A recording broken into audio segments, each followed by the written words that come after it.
Hello, everyone. Welcome back to another episode of Parts Talk. Thank you for joining me. I appreciate each and every one of you. Today, we have a special guest, Nick Ferrari. Nick is a retired NYPD detective turned author. His book is right there on the screen, Grand Theft Auto. And Rick spent 10 years as a detective in the auto crime division. So he will definitely have lots of stories to share with us about stolen vehicles. As you know, here in Toronto, the upsurge in stolen vehicles has gotten somewhat out of hand, but the police are quick to be on it. The other day, they found over 300 cars in a shipment coming back from, I believe it was Malta. I'm going to try to get that story up to you. And then more and more thieves are being caught because they realize how vigilant they have to be to try to turn the scourge of this pandemic. Well, I would call it a pandemic that is upon us because we can't have persons, we can't have individuals who is going to invest in the second largest investment they're going to be buying outside of a house, only to wake up to see that it's gone right there in the middle of the day or the middle of the night, and their driveway is basically empty. So Rick is here to share some of his stories with us and what you can actually do to prevent some of these theft going forward. So Rick, want you to tell us about your background and how you became involved in law enforcement, first of all. Sure. And first off, I appreciate you for having me on your show. It means a lot. It's people like you that put me on their forums that enable me to sell books. Um, I'm born and raised in the Bronx, New York City kid. I always knew what I wanted to do since I was a little boy, growing up watching cop shows and on television. I like to tell the story when I was 10 years old. My friends and I used to sneak into the post office and steal wanted posters off the wall and go around the neighborhood and conduct manhunts at 10 years old. I grew up in a neighborhood where probably we had more car thieves per capita than any place else in the world. When I was in uniform with the NYPD, I was always getting into car chases because I knew what to look for as far as stolen cars were concerned. And my last 10 years, I was a detective in the NYPD's auto crime division. So anything with garden variety car thieves, chop shops, exporting stolen vehicles out of the country, changing vehicle identification numbers on cars, sophisticated um, techniques and rings used to steal cars from dealerships, etc. Had a wonderful 20-year career with the NYPD doing auto theft. And then I got into writing when I retired. Okay. So otherwise from Grand Theft Auto, are there any more other books that you're currently working on? Yeah, I've written 6 books. I'm currently on my seventh, 4 of which are all NYPD themed. Okay, okay, very well. I will definitely try to check out some of those. They are available on Amazon, and one is right there on the screen, as you can see, Grand Theft Auto. But what inspired you to write Grand Theft Auto, the NYPD's auto crime division, and what was the most challenging aspect about writing this book? Well, I mean, when you spend 10 years working in one place, and auto theft was always near and dear to me because it just was something I always gravitated to. I mean, cops pick different career paths. You know, some guys want to work in homicide, some guys want to work in community affairs. I was always interested in organized crime, specifically auto theft. I was an expert in auto theft, and when I retired from the NYPD and I got into writing, I said, you know, the book I should write is about my 10 years in the auto crime division because Mm. I wanted to try to explain to people a car thief's mindset, Yeah. what happens to your car after it's stolen, where does it go, the industry that fuels it, and then the sophisticated scams that people use to steal vehicles that also protect people from losing their car. And I have a chapter in there about how to protect yourself from losing your car. And also when you're purchasing a used car, so many people get burned because they're either Hmm. buying a salvage vehicle, you know, a car that's been put together, it's hanging together on nuts and bolts, or it's a cloned vehicle, or the VIN number's been changed. So I try to protect the consumer. That is very important. A lot of times when people go into the dealership, they're so excited getting that new car. They don't spend time to actually ask about the security features that it comes with. And with the new immobilizer system in place, they think that that is safe enough. But we have seen how sophisticated these thieves have become, copying the immobilizer system by way of modern technology, using to hack into these systems. So they're always one step ahead. But how did you gather the information and research for this book, Grand Theft Auto, and what was the most surprising thing you learned during your research? Well, it's based on my 10 years working in the auto theft industry. I mean, I had all the information. It was case files of cases that I Hmm. worked on, cases that other detectives worked on, my experiences with car thieves, organized crime figures, and what I saw during my 10 years in the auto crime division. But I mean, even before that, I mean, I knew what to look for with stolen cars just as a cop on patrol in the mid 80s. Hmm. If you remember, if people steal cars for different reasons, right? So Yeah. you have the lower tier thieves, and that's usually juveniles and drug addicts. And they steal cars for different reasons. Juveniles steal cars, it's a rite of passage, right? You want to Hmm. go and pick up your girlfriend, take her to the movie theater. You don't have money for I'm not justifying it, but I'm saying that's why teens steal cars, to be cool, to be the Yep. badass, to show up in school with a car, right? Then you have drug addicts. Drug addicts steal cars to get around. They don't, a Hmm. lot of them are homeless. They Hmm. want to get high. They want to commit other crimes. So, what better than to steal a Toyota Camry, a Toyota Corolla, low profile car? No one's really looking at it. 10, Yeah. 15-year-old car. They can drive around in it, buy a couple of bags of dope or crack, get high, park in a parking lot or in a park somewhere where no one's going to mess with them, and they can sleep 4 or 5 hours and uninterrupted. Hmm. They were always the easiest to spot because juveniles and drug addicts will hold on to a stolen car forever. Mm. Basically, they'll hold on to that car until mechanically something is wrong with it that Wrong. they can't drive it anymore, or we catch them. Mm. And there was a lot of signs that we could tell to spot them, like the little spare tire, the little donut tire that you get in the car. They don't give you a Yes. full spare, that you're only supposed to drive for like 20 miles. Well, if they get a flat, a drug addict or a teenager, they're just going to slap that tire on and drive it around until it comes Yeah. off. Yeah.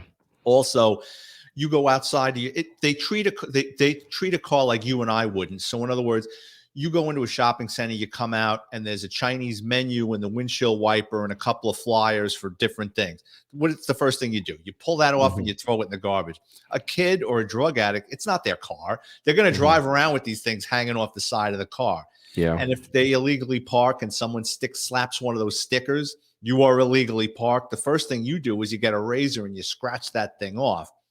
Drug addicts, they don't care. It's not their car. They're going to leave it on there. Also, with the older cars back in the day, you had the little vent windows in the back. They would punch out one of those vent windows and either stick a piece of cardboard in it or just Mm. leave that open. So you would drive by, you'd see a vent window punched. Or with the old General Motors products, it had that long neck steering column. Mm. So usually they would just rip that up with a hammer or a screwdriver, and then what they would do is they would wrap a bandana or a towel around it. So, you would be driving by and you would just look and you'd see a teenager or anybody for that matter. Yes. And who drives around with a bandana on their steering column, right? Or what you would see is the door locks. Either a good car thief can get into a car and do minimal damage to that door lock. With the old GMs and stuff, you get a screwdriver and you kind of get it to the side and you get in there, but you're going to leave the lock in place. The hole might be a little bigger or there might be a little damage to the side, but if to a trained eye, you can spot it. The butchers, as I like to call them, will just knock that lock out. So it was things like that that we used to spot back then when I was on patrol to catch Hmm. like the easy ones. Okay. Yeah. Then were those the only techniques that you use? I'm just trying to pull a little bit more information out of you because I mean a lot of people want to be informed of what to look for if they want to, say, for instance, try to help out the authorities, the cops, to understand exactly what's going on, or the information is already out there and you're trying to spot that car to help out. So what other techniques would did the NYPD or you used in an instant to solve some of these cases? Well, I mean, if you're getting a rash of car theft, right? So things are cyclical. It just depends. Like it's the types of vehicles. Like we worked on a case where we were losing a huge number of Audi A6s. They were just Mm. vanishing off the face of the earth. We were getting hit with like 10 or 12 a week. That's a lot, right? And then the Yeah. next thing you know, car dealerships are getting hit and they're losing 5 or 10. So we knew there was a problem. And in addition to that, most of the time when cars are stolen, they're either most 90% of the time cars are stolen for their parts. Yeah. Right. Yes, they will steal them to ship out of the country. And yes, Hmm. they will ship them to change the VIN number for resale. But usually you find pieces of the car somewhere, the shell or a stolen car will turn up in a body shop. In this particular case with these Audis, they were vanishing off the face of the earth. And what we found out was we had a Chinese national in Brooklyn. He came to the United States. He hooked up with a middleman from the Bronx, and he Mm. was ordering 25 to 30 Audi A6s a month. Wow. So he had a warehouse out in Brooklyn. The thieves were from the Bronx. The middleman was paid $5,000 a car. He would farm out to these steel guys between $500 and $1,000 per Audi. They would steal the cars. They would park them in the street for a couple of days to make sure they didn't have low jack or a navigation system or GPS. This is around the year 2000. So Yeah. they didn't have this was like the very beginning of GPS. Yes. Then they would take 2 to 3 stolen cars in the morning, drive them to this warehouse, bring them inside, shut the gate. It was a large warehouse, and they always had a shipping container, at least one or two inside this warehouse. And what they would do is they would load, drive 2 stolen Audis into per shipping container. Then they would let the air out of the tires so the Audi would sit lower in the shipping container. Mm. Then they built a wooden frame above the 2 stolen vehicles and then hoisted 1 or 2 others. So they were getting between 3 to 4 stolen Audis per Mm. shipping container. Then they called a trucking company. The trucking company would take the shipping container with a phony bill of lading, drive it out to Newark, New Jersey, where the stolen vehicles, the shipping containers were put on trains and Mm. railed across the United States to Long Beach, California, where they were loaded on ships and sent out to Shanghai. And I mean, this was going on and off for about 2 years, and we couldn't figure out where these cars were Yeah. going. We knew we had a problem, but we couldn't figure out, and nobody was talking. A guy got arrested in the Palisades Mall up in Rockland County, and he was on lifetime parole in Florida, and he started spilling his guts. So that enabled us to go up on wiretaps. That enabled us to start surveillance going. And we had multiple wiretaps in this case. We had Chinese detectives from the NYPD listening to the Asian phone conversations. Or most of our thieves were Spanish, so we had Spanish detectives monitoring the car thieves' conversations. And what we quickly figured out was, in addition to stealing 25 to 30 Audis a month, which is, I mean, that's At huge. that time, yeah. Yeah. Yeah. In addition to that, these guys were in the murder for hire business. Oh. So out of our 15 car thieves in this case, 7 or 8 of them had bodies on them. And they're talking about whacking this guy and hitting this guy. So when we finally took this case down, we were able to solve about 15 homicides. But that was about the biggest shipping case that I was involved in. But different ethnic groups ship to different countries. I mean, I've worked on cases where cars were getting shipped to Antigua. The Dominican Republic is huge for stolen cars. We always used to say we didn't know how the Dominican Republic didn't sink with the amount of stolen cars and heavy equipment, backhoes, generators. People don't realize that's a huge market in foreign countries. Mm. Nigeria is another country where a lot of stolen vehicles from the United States are shipped to. Yeah. We just had a news report here in Toronto. They recovered a number of vehicles in Malta, and that's in Europe. So that's how far some of these, orders, special orders, will actually come from. And most of those cars were actually luxury SUVs and trucks. So it's a never-ending cycle, because, as you know, not everywhere in the world are entitled to certain cars, especially here in North America. They see them, they like them, they want them over there.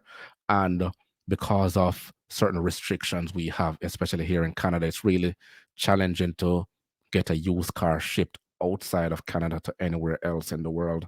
You have to have, like, special permits and everything else, and go through the government regulations that have been set up here, because they're trying to curtail the amount of cars that were being shipped out. And then, as a result of the red tape that has been set up, it has resulted in the increase in use in the car theft.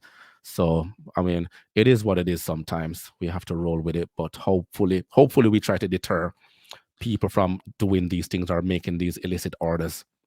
Well, car auto theft, I mean, the punishment usually doesn't fit the crime. Nobody, it's you can make a lot more money in the drug world, Mhm. but I mean, the sentencing guidelines, I know at least here in the United States, if you get caught with a certain amount of drugs or sale to an undercover, you're going Yeah, away. You're going yeah, upstate. Whereas New York City is weird. There's 5 boroughs in New York, and each borough has its own district attorney's office. So back in the day, if we caught a car thief in Manhattan or Queens or Staten Island, there was a chance they could go to jail.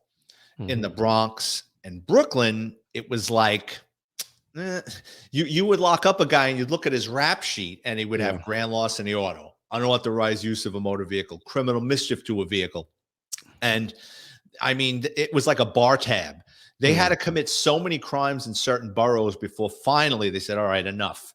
We're going Enough to is put this enough. guy Yeah. away for a year. But even when they do go away, it's not really for long, a year and a half to 3, maybe 2 to 4 if the guy's really bad. Mhm. But in the United States, auto theft, depending on the jurisdiction, isn't really taken too seriously. Yeah. Understandable, because it wouldn't have been so much if the punishment never fit the crime. So you definitely have a point here. Um, Moving forward with this, how has the technology changed the way law enforcement investigates art-related crimes since you were in the field? Yeah, it's changed so much. I mean, early on in the early 80s was when they first came out with the little computer terminals between the driver and the passenger in a police car. It was like a slot machine. So you got to remember in New York City, when I was a cop in the 80s into the early 90s, we were averaging over 150,000 stolen vehicles per year. Mhm. So if you were running around with a computer car and you were punching plates, it was like pulling a slot at a casino, because eventually you were going to get a hit and you were off to the races. The computers got faster, and there were tools that were available to us. And unfortunately, just before I retired, a couple of the goodies that came out, they came. I don't know if they have this in Canada, and I'm sure they do. Have you heard of plate readers? Yes, plate readers are So here. in the Yes. United States, with the NYPD, probably about a year before I retired, basically, if you see a police car and it's got 2 little boxes, they look like Bose speakers that Hmm. you'll see mounted on the trunk of a police car facing outward. Out. Yeah. Those are cameras. And when they drive by your car, depending on which side of the car is on, those cameras will snap a photo of your license plate, and that plate is immediately run. And you can set the parameters in that computer to do different things. Hmm. So you can have that thing set just to run the plate to see if it's stolen. You can have it run to see if the registration insurance is current. You can run the driver, the registered owner of the car, for warrants. And also what that tool does is, between the GPS in the car and the camera snatching your license plate, and I don't know how long they hold on to this information for, but now they have a record of where your car was in a certain area at a certain time.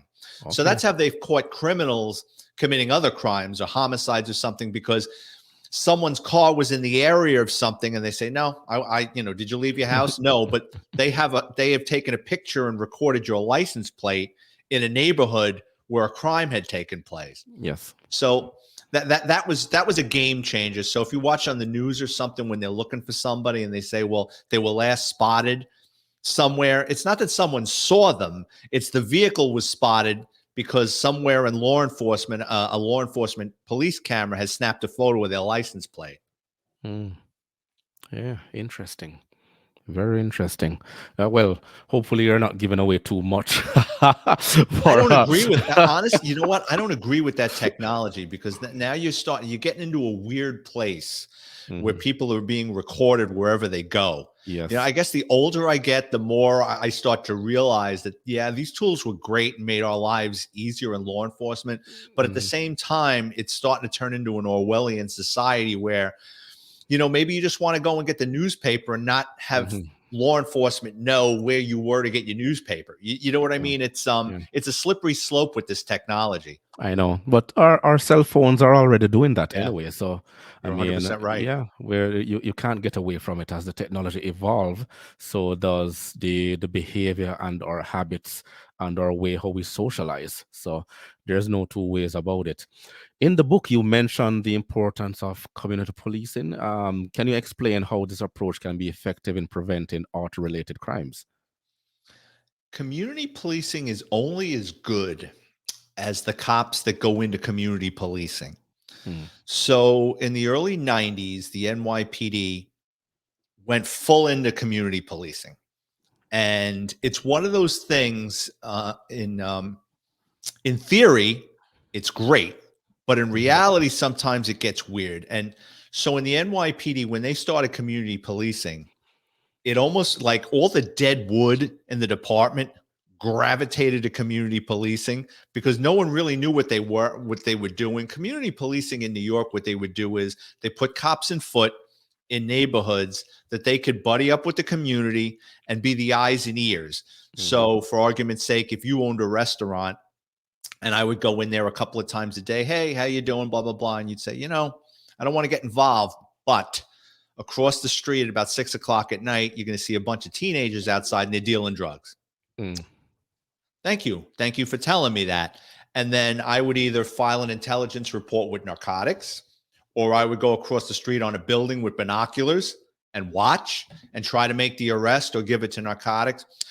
Unfortunately, what the NYPD did, it was all the dead wood and lazy cops that went into community policing and nothing really got done. And the NYPD kind of backed out of it. But now, from what I understand, they're going back into it.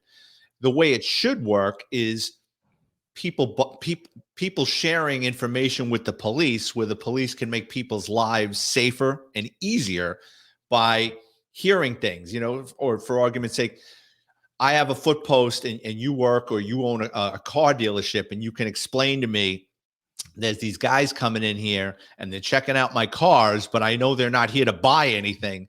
Would you mind being around here? They usually come in about 5 o'clock. They walk the lot, and I think there's something up, and I'd make myself available and tell you, hey guys, how's it going? You're looking to buy a car, and then kind of maybe scare them off, So it is good with community policing in theory, but sometimes it gets murky. Mm. Yeah, because a lot of people they still have this mistrust Oh, in absolutely. yeah in sharing information with the cops, but they don't do that until something happens to them personally, and we need to get away from that because you have to build that relationship, but at the same time, there's a line that you dare not cross when you're trying to do certain things. But as I say, one hand needs the other, and in order to be safe, we have to work with what we have in order to move forward in this current environment. And I know that it would have been a lot challenging in the past, considering how you went about doing your job. But at the same time, how would you tell someone, for instance, let me ask you, what guidelines you give someone when they're driving their car and then they're being pulled over by the cops? We've seen it in a negative light so often on social media, on TV. Are there any pointers you want to, extend to those individuals out there who will get a lot of anxiety when they're being pulled over by the highway patrol or anything like that? Listen, I'm retired now, 15 years. If I get pulled over, I have anxiety. No one Mm. likes getting pulled over by the cops. I mean, I'm a retired cop, right? It's like, Yeah. listen, I'm human. Do I speed sometimes? Yeah. Do a couple of times where I'm in a rush and the lights going yellow and I should really stop, but I really have to be. So I'm like anybody else. And I'm retired 15 years. I'm living in another state. So I've lost all my superpowers as far as I'm like anybody else when I get pulled over, right? So when you get pulled over, the easiest way to get out of getting a ticket, right? You get Mhm. pulled over. Pull over immediately, roll down all your windows, back windows, front windows, shut the car off, and just kind of put your hands to the side out the window. Yeah. Cop's going to come over. Always have in your car your registration and your insurance card in one spot. I realize most people like myself keep my driver's license in my wallet, but in your car, have a spot that you know exactly where to reach for. The longer you don't want to spend too much time with a cop, right? You just want to give him you don't say a word. He's going to say, license registration. Yes, sir. And if he asks, admit it. I mean, I was never I had to write tickets in New York because they mandated it, but I wasn't a ticket guy. If I pulled you over and you either gave me a good bullshit story or you said, listen, I'm running late, I had to pick up my kid. As far as I'm concerned, if your license is good, your insurance is good, your registration is good, we got enough people that hate us. I'm not going to make another enemy out of somebody. There's more than enough scumbags that I'm going to pull over whose car is a mystery. They're handing you a title to one car and it's got an inspection sticker from another. That's the guy I'm going to give 10 tickets to. You know what I mean? A working guy or a working woman and their car is current, I'm not going to give them a ticket. That just wasn't me. That's not my game. But just be respectful. And even if the cop gives you a ticket, if you're nice, and when you go to fight the ticket, sometimes that cop may forget what happened. As long as they write that ticket, their job is happy. Yeah. But if he goes to traffic court and he has amnesia, but he's going to remember you if you're a pain in the ass and you're like, oh, what are you fucking breaking my balls for? Blah, blah, blah. Yeah. He's going to remember you. And you know what he's going to do? He's going to put in his memo book, or he's going to make a note of the day you show up. He's going to be 100% prepared and loaded for bear. So I get it. I wouldn't want a ticket. I don't like getting pulled over. But unfortunately, that's the way of the world. Yeah. Yeah, we've seen the stories. We've heard it all the time. I've had my fair share as well. I've always gotten a way of, getting out of the ticket, and it's all about respect. You respect me, I respect you, Right. and I tell people all the time, it's the way you come up, you deal with the situation on hand. Don't be too angry. Don't be too naive. Respectful. It has to be there. But is there? Can you talk about any upcoming projects or initiatives related to your work in law enforcement or writing that you're currently working on? I I know am you're. writing another NYPD themed book right now. I don't have a title for it. All my books, I guess, with the exception of Grand Theft Auto and my book, another book, there's not a beginning, middle, end. They're just chapters with short stories. So in Grand Theft Auto, I pick a case and I explain what went down, or I pick of how people steal a car, like a car thief's mindset, or the tools that they use. Like in Grand Theft Auto, I went into detail about one time my partner and I we're in an area where people break into cars and steal cars. And we're watching this young guy, and he's walking past a row of cars near a park, and he's looking around a lot. He's not just walking one place with a mission. He's stopping. He's tying his shoe. He's dusting himself off to make sure he's not being followed. And we're watching him from about a block away with a set of binoculars, and we're taking bets in the car, which car he's going to break into. The guy sits on a fence, and we see him going like this. Just, it looked like he had something on his fingertips, right? The next thing you know, he gets up, and he's inside a car. I'm like, how did he So we pull up, and he's inside the car, and the window is broken. He's a drug addict. Lock him up. We bring him into the station house, and inside his pocket, I find like little broken, ground up pieces of spark plugs. That's odd, right? Why would someone keep broken pieces of spark plugs in their pocket, right? The little ceramic. So we're talking to him, and I got him a soda, and we get to talk, and I says, come on, how did you get into that car? Because we didn't hear the window break. We didn't see him pick something up and throw a brick through it, right? He goes, and he picks up the little piece of ceramics that I had on the table. He goes, Ninja rocks. I go, Ninja rocks? He goes, yeah. He goes, when you take a spark plug and you break it up with a hammer, if you take those little chips and you just flick it at a car window, it will break the window and it'll make almost no sound. Wow. And that was one of the ways. I wouldn't call a car thief to do that because car thief doesn't want to break a window, but a guy that's going to break into your car and take your stereo, rummage around for your GPS, Yeah. your CDs or whatever you got in there. Yeah, that's how a lot of them break into cars, but they take spark plugs, break them up into little chips. This way they're not carrying tools. So the average cop stops them in a park or something. They're not going to think to charge them with burglar's tools because most people, why would you wouldn't even think of a piece of a spark plug to be something to break into a car. Mm. Yeah, well, they always say that the smartest persons are usually the thieves because they're always thinking of various ways how to get away with what they do. That's a very interesting story. I've never heard that one before. Well, I don't want anyone going out there to try it, but but at the same time, yeah, I mean, thank you very much for that story because right now, well, late last year up to now, there was a surge. I don't know if you heard about it. There was an upsurge in Kia and Hyundai vehicles being stolen. It was a TikTok challenge. Everything now is started by social media. And because it was so easy to steal these vehicles, they will break into the car using a Slim Jim. Because a lot of the Kias they say it was between 2015, 2019, 2012, 2019.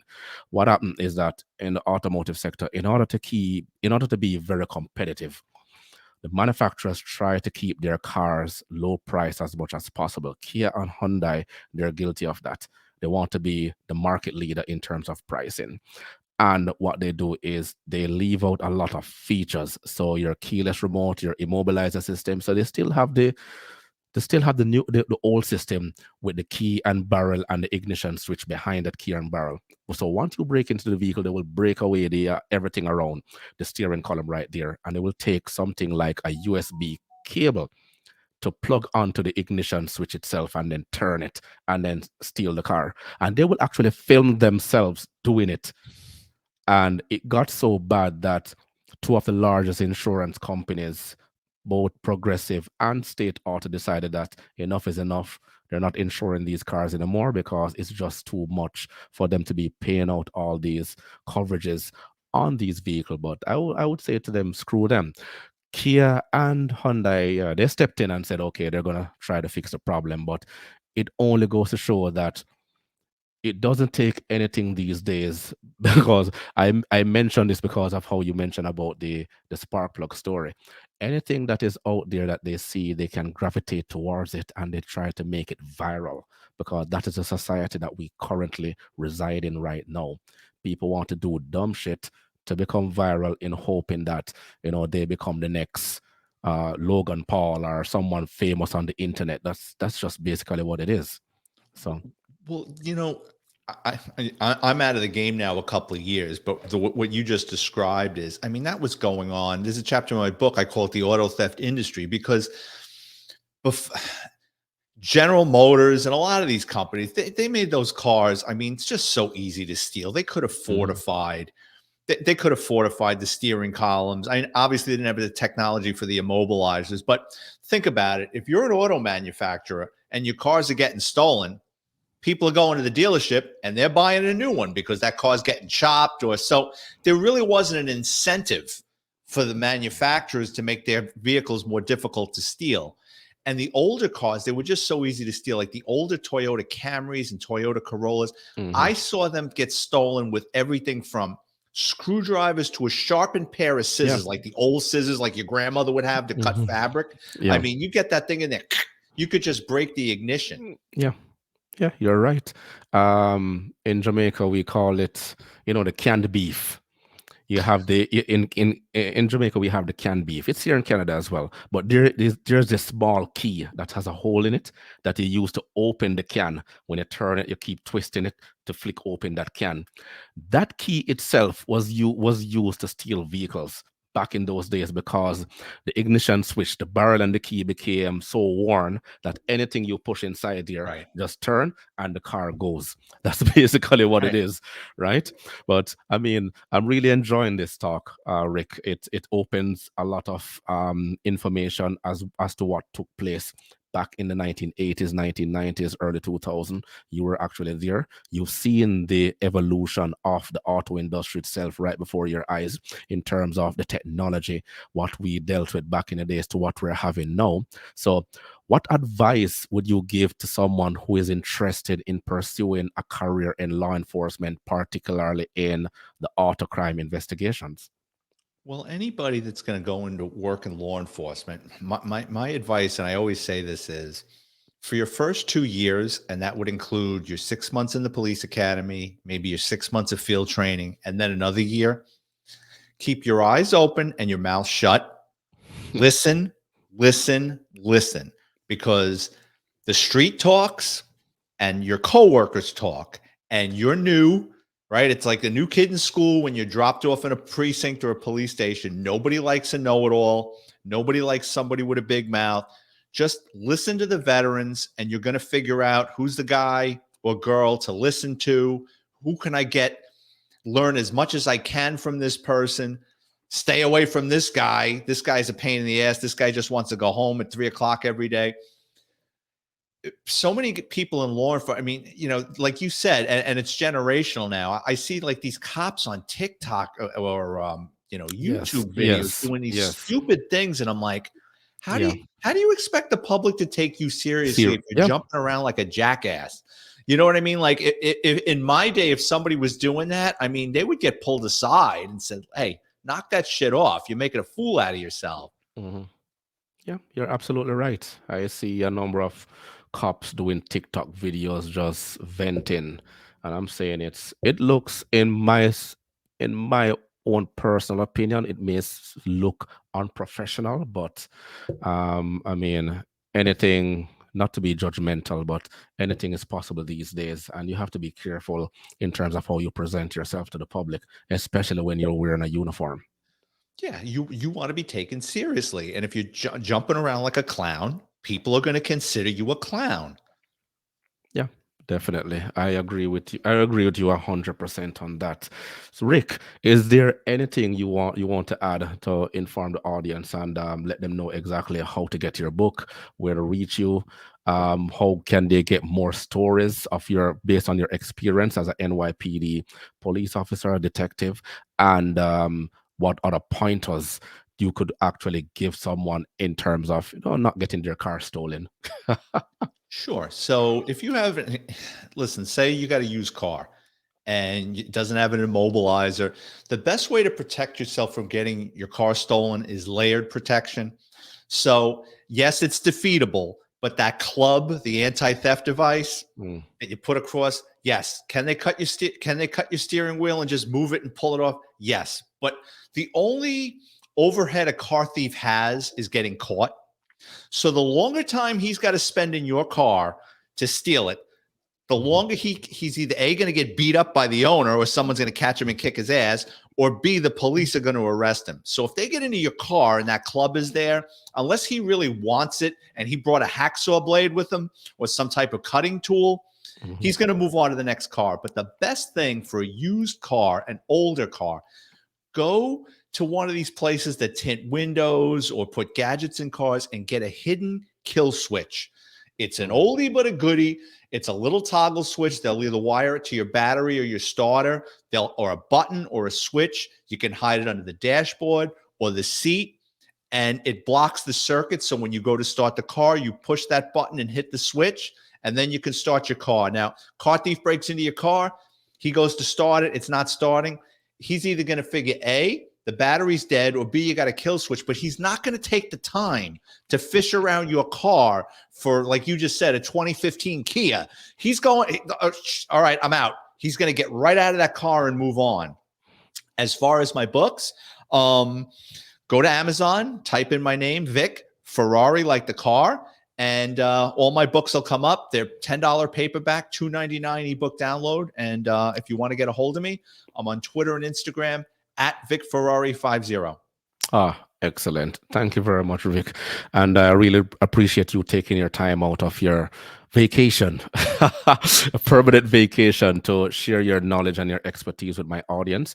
And I really look forward to having you again as a guest on my show. Oh, please let me know. I got so many stories anytime you want. Okay, thank you very much. And that's it for today's show. If you have any comments, you want to get in touch with Rick, I'll leave all the information in the comment box below. Remember to grab a copy of my ebook, The Parts Manager Guide. Please hit that like button on your way out. It'll only take you 1.5 seconds to do so. Until next time.